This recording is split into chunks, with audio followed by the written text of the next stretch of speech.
എന്തിനാ time out കൊടുക്കേണ്ട ആവശ്യമുണ്ടോ അനിയത്തി മോളേന്ന് ചോദിക്കുന്നുണ്ട്. കൊച്ചു കുട്ടിയല്ലേ, പുറത്തേക്ക് പോകുമ്പോൾ നോക്കാൻ വേണ്ടി മോഹനം മോഹനം അതുകൊണ്ടല്ല, എവിടെയാ പോകുന്നതെന്ന് അറിയാൻ വേണ്ടിയിട്ടാണ് അമ്മേ.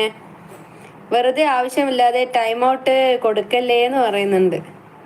അത് പൈസ കൊടുക്കാൻ വേണ്ടിയിട്ടാ. വിറക് കീറുന്ന ആൾക്കാർക്ക് പൈസ കൊടുക്കണ്ടേ, അപ്പൊ ഞാൻ അത് കൊടുക്കാൻ പോയതാ, അതാണ്.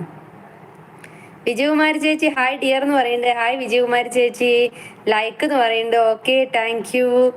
വന്നേ ഉള്ളൂ. കുറച്ചു നേരം, ഒരു അരമണിക്കൂർ 3/4 മണിക്കൂറായി വന്നിട്ട്. ഹായ് വിജയകുമാരി, നമസ്കാരം എന്ന് പറയുന്നുണ്ട് അമ്മ. സഹിച്ചേട്ടാ അങ്ങനെ ഒന്നും പറഞ്ഞിട്ടില്ല, പക്ഷെ അയാളെ കുറെ നേരമായി എന്തോ ഒരു ചിഹ്നം, അതെനിക്ക് അത്ര നല്ല ചിഹ്നം തോന്നിയിട്ടില്ല. ഞാനല്ലല്ലോ കൊടുത്ത ടൈം ഔട്ട്.